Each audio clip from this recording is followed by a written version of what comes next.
Hey, Magic fans, welcome back. This is your captain speaking here on Capnclydes MTG. Today we have Eldrazi Unbound. New cards from the Eldrazi Unbound Commander deck. Let's take a look at them and see what they are. But before we get started, don't forget, comment, like, subscribe, hit that notification bell, and let me know what you think by letting me know that you know, that I know that you know, that you know that I know, that you subscribed. Yeah, so without further ado, let's get on with it. So we finally have an Eldrazi commander, but one thing that did come out today is the commander decks are going to have these cards reprinted into them. Basic cards: Meteor Golem, Lightning Greaves, Burnished Heart, Geo Golem. Not every deck will probably have them, although I'll be honest with you, every deck probably does have them. I didn't look that far into it. But this just seems like cards that they would put in every deck as filler space. That's not going to cost them anything and actually doesn't have a whole lot of value at the moment. So half a dozen, 1/6 the other. But just so you know, they will be in Commander Masters. Now, let's actually get into Eldrazi Unbound. First, we have Rise of the Eldrazi. Let's go with Colorless. 3 colorless and 9 mana. Spell can't be countered for 11. Destroy target permanent. That player draws 4 cards. Take an extra turn after this one. Exile Rise of the Eldrazi. So, for 11 mana, you get to destroy a target permanent. A player gets to draw 4 cards, probably you, and then you get to take an extra turn. That's just big D energy right there. In a deck that's going to ramp into something like this, this is an incredible card. Probably going to see a lot of play. Just, I know it's 11, but let's be honest. It's not like Ulamog ain't that hard to cast and other things going on. Like, you'll get there. You'll get there. All right, so moving on. Next we have in the deck, we have Abstruse Archeac. God, what a word. So this is a 4 colorless, 3/4 with Vigilance. Now for 1 and tap it, you can copy target activated or triggered ability you control from a colorless source. You may choose new targets for the copy. Yeah. So this thing's pretty cool if you put it on the battlefield and then say copy your Ulamog trigger for, 1 extra mana. Yeah, yes. Ulamog costs 10. I get it. 11, whatever. But for 1 extra mana, you can exile 4 things off the battlefield. I'm pretty sure that's worth it. Plus a 4 mana 3/4 of Vigilance. That means he gets to hit every turn and still be able to use his ability. It's not like you have to swing, tap it, or use the ability. You get both, and that's pretty cool. Also, notice it says activated or triggered ability you control from colorless source. There's Hedron Archive. You could tap it and sack it to draw 2 cards and gain 4 cards instead for an extra mana.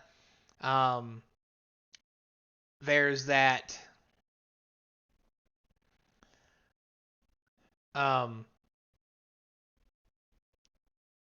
Panharmonicon, for example. You could get double triggers for untaps or whatever. There's so much going on here. Like, this feels like it probably should be a mythic. But it is killable, so that's probably why it's not a mythic. There's a lot more ways to deal with this than just something sitting on the table. But still, God, this seems powerful. Next we have Calamity of the Titans. When did Ulamog become an octopus? Did I miss that somewhere? Anyway, so for 2 colorless, literal colorless, and then 4 other mana, gotta be careful how I say that because colorless is an actual something I actually tapped for colorless. So, in addition to casting this spell, reveal a colorless creature card from your hand. Exile each creature and planeswalker with mana value less than the reveal card's mana value. Again, for 6 mana, I'm going to show you this Ulamog and exile all your shit. All of it. You can keep your lands. Maybe some artifacts. All the rest of that shit, get that out of here. So, this seems like a really good Wrath for a colorless deck, and it's really something that the Eldrazi deck's probably been missing for a while. Like, I really think they're firing on all cylinders, and they're not overbearing per se, but they can be devastating when these things do, how do you say, pop off. So yeah, this is going to be very interesting. Next we have Darksteel Monolith. For 8 colorless, it's an indestructible artifact. Once each turn, you may pay 0 rather than pay the mana cost for a colorless spell you cast from your hand. So basically, once a turn, you get the free cast, is what I'm seeing here. And it's each turn. So if you have a colorless spell that has, I mean, there are a couple that are instants, you can cast those for free. Is what I'm seeing here. It is 8 mana, so be it. But at the same time, this is powerful. And there's ways to cheat it out of the graveyard so you can get it way sooner than turn 8. Yeah, like, again, so much going on here. This deck with Eldrazi seems really overbearing kind of at the moment. I'll have to wait to see how it plays out, but it looks really powerful compared to what we're used to seeing. Moving on to Desecrate Reality. 7 colorless instant for each opponent. Exile up to 1 target permanent that player controls with an even mana value. 0 is even. It has Adamant. If at least 3 colors were spent to cast this spell, return a permanent card with an odd mana value from your graveyard to the battlefield. So there's lots of really cool stuff that has odd mana values. For example, Gate to Phyrexia. You know, the one for 9 mana that makes each opponent sacrifice 3 creatures and then get something out of the graveyard every turn. That's odd mana. And that would be after you cast this, and then each opponent exile up to 1 target permanent that player controls. After you pick what you want to exile, and then you pull that out of the Gate to Phyrexia out of the graveyard, that's just devastating. That's 4 permanents if everybody's got something on the battlefield from every player for 7 mana. That is such a deal. And if you only get one opponent, like 7 mana to get 1 permanent is only okay. But if you got something to pull out of the graveyard that's odd, this just gets better and better. Matter Reshaper, for example, put it in the graveyard on purpose to get something out of your deck and then put it back in play again. Like, there's so much going on here. Like, you can get rocks out of the graveyard that you sacrifice to draw with. This just seems really powerful with a lot of synergy, especially in a colorless deck. All right, moving on. Next we have Flayer of Loyalties. 2 colorless, actual colorless, and 8 other mana for a 10/10 Eldrazi. When you cast this spell, gain control of target creature until end of turn. Untap that creature. Until end of turn, it has base power and toughness 10/10, and gains Trample, Annihilator 2, and Haste. And this thing has Annihilator 2 and Trample. Thank God it doesn't have Haste, because that would just be too much, right? I mean, yeah. This thing is something. This is going to be a card that's going to see a lot of play, even for 10 mana. This might be better than Ulamog. Just because you can steal their creature and then make them sacrifice 2 things. Yeah, they're probably going to sacrifice their lands, but then you got this thing on the field, and what the hell are they going to do about this? Like, man, this seems really good too. I mean, yes, everything's really expensive, but it's Eldrazi. It's kind of how they roll. Next, we have the Skittering Cicada. Interesting enough, this is an insect. But anyway, 3 colorless for this 2/2 with flash. Get it? Flash, colorless, huh? Cast for free? Anyway, you may cast colorless spells as though they had flash. Oh, sweet Jesus. So now everything has flash, which means everything is cast for free on each player's turn when you have the monolith out.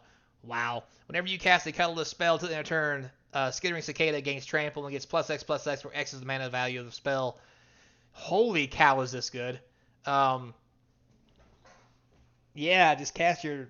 I like to cast my 10 mana Eldrazi, exile all your stuff, give my Cicada +10/+10. Proceed to punch you in the face really hard. Like, yeah, this just seems good in general. This might even see some play in some legacy style Eldrazi decks for 3 mana with the kind of abilities it's got going on. Wow. All right. Moving on. Next we have is Ugin's Mastery. Dun dun dun.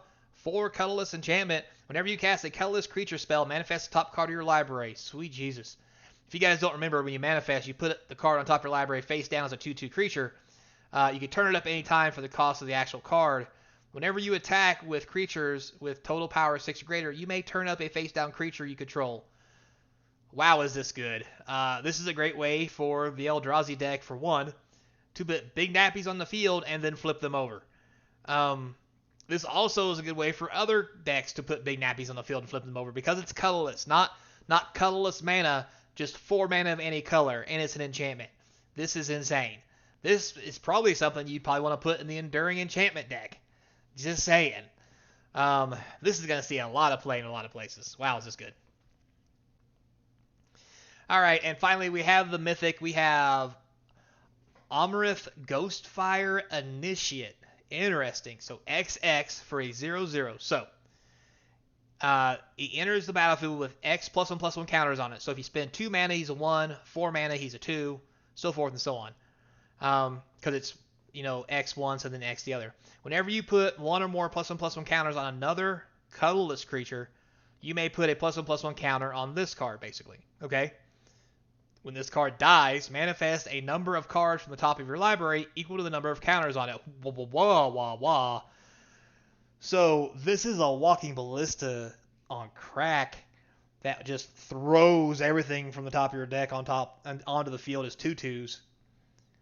So if you spend 6 mana to make this a 3/3, when it dies, you're going to get 3 2/2s, which is 6 power and toughness. Plus, this was a 3/3 to begin with. This is an amazing rate for a Mythic. And since it's colorless, literally any mana can be spent. This card's going to be expensive and put in all kinds of decks. Just for the giggles. Because, in my opinion, why not? This is absurdly good. Especially in creature decks. I mean, maybe not in creature decks. I mean, maybe you just take all your lands and instants from the top of your graveyard, put them on the battlefield, and then beat your opponent in the face with them. I mean, that's a thing, right? So, yeah. So, with that said, guys, there's all the new cards from the Eldrazi Commander deck. They're all pretty sweet. Stay tuned as we get ready to go over the entire deck builds of every Commander deck, what they're worth, what people think they're going to be worth, and whether or not they're actually a good buy with all the reprints and everything in them. So, till next time, be kind, and I hope to see you crossing the game table. Or maybe at Gen Con. It's close. So close.